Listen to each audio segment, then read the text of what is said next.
Mas quem é que quer? Quem quer dinheiro? Quem quer? Acho que perda de tempo. Ele escolheu dinheiro ao invés de poder.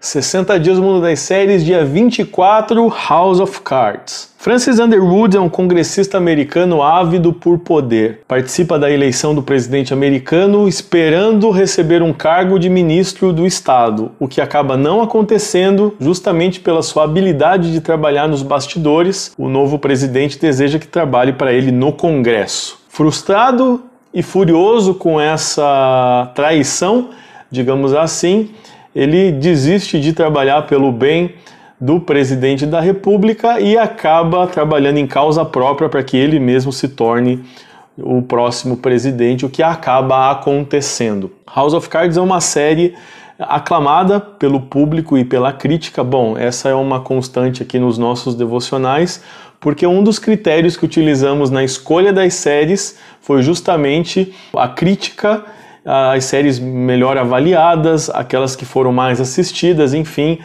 tivemos alguns critérios técnicos na escolha dessas séries. Fecha breve parênteses aqui com vocês. Além de tudo isso, a atuação primorosa dos atores, o roteiro e também da mentalidade que as pessoas têm com relação ao ambiente político, mostrar os bastidores desse pretenso universo político também acaba sendo um fator que chama muito a atenção.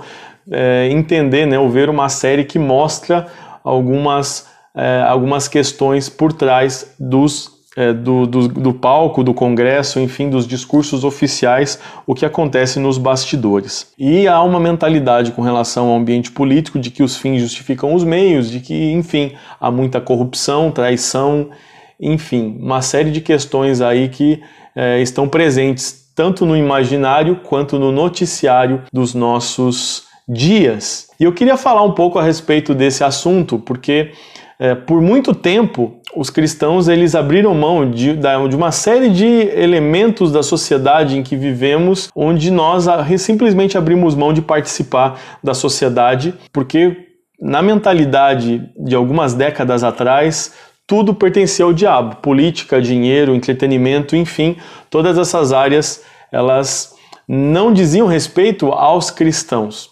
E essa mentalidade tem mudado nos últimos anos e gradativamente cristãos estão ocupando funções de destaque na sociedade como um todo, seja na iniciativa privada, seja na administração pública. E isso é muito bom, desde que guardadas as devidas proporções. O simples fato de sermos cristãos não deveria ser credencial para que nós alcançássemos lugares de destaque na sociedade, porque o principal elemento para que isso aconteça é a competência técnica e a capacitação para aquele determinado cargo. Se nós não formos capazes ou não formos os melhores na nossa área, naquilo que estamos fazendo, o efeito para a sociedade, pelo fato de sermos cristãos, vai acabar sendo o oposto àquele que nós desejávamos. Pensa comigo por um instante. O simples fato de ser cristão nos colocar em determinadas funções, seremos colocados nessas funções e as pessoas olharão como cristãos.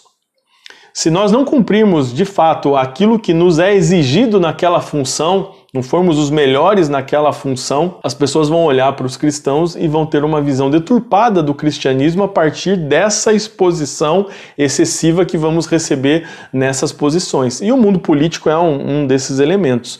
Precisamos tomar muito cuidado. O simples fato de sermos cristãos não deveria ser uma credencial para ocupar cargos nessa administração.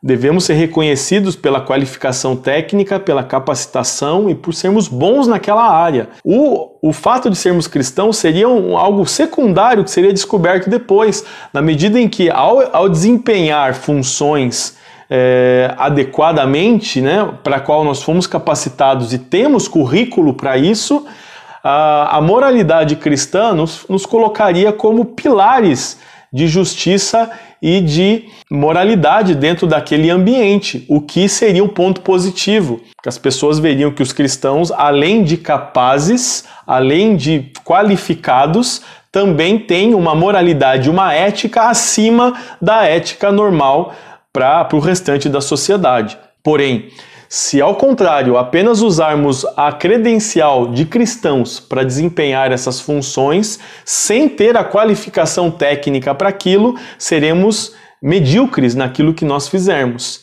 E ao invés de sermos admirados pela nossa ética, pela moralidade e pela maneira como desempenhamos as funções em qualquer ambiente no qual estivermos inseridos, o nosso testemunho será vergonha para o Evangelho através daquilo que estivermos fazendo. Então toma muito cuidado, você que está me acompanhando, e busque qualificação em primeiro lugar. A sua fé vai ser algo que vai ser descoberto depois. Lembra do devocional de ontem, quando nós falamos sobre sermos testemunhas vivas daquilo que nós professamos, da nossa fé. Então, busque qualificação técnica. Se você acredita que tem um chamado para a esfera pública, seja o melhor possível. Quais são as ferramentas que você precisa desenvolver para alcançar esse posto? Quais os cursos, qual é a sua formação, para que a partir daí você seja o melhor naquilo que você estiver fazendo. E aí a sua ética cristã vai sobressair todos os demais, dando um bom testemunho daquilo que nós professamos, de quem é o Jesus que nós seguimos. Bom, esse é o recado do devocional de hoje. Eu gostaria muito que você colocasse nos comentários como você vê essa relação de cristianismo e esferas da sociedade, né? Tem se falado muito a respeito disso nos últimos anos, mas eu vejo que nós devemos tomar cuidado com isso, porque o efeito de assumirmos posições na qual a sociedade como um todo, e não apenas os nossos irmãos e irmãs em Cristo nos vejam, precisa ter muito cuidado na maneira como nós nos portamos, na maneira como nos comunicamos, porque nós não estamos falando apenas para cristãos, estamos falando para a sociedade como um todo, e isso é algo muito delicado que precisa ser levado muito a sério. Eu queria que a sua opinião a respeito disso. Você conhece casos de pessoas que têm falado e não estão condizendo com a sua fé? Enfim, esse é um assunto que é muito pertinente, muito atual, e eu gostaria de conversar com vocês a esse respeito nos comentários. A gente se encontra amanhã no próximo vídeo. Deus abençoe.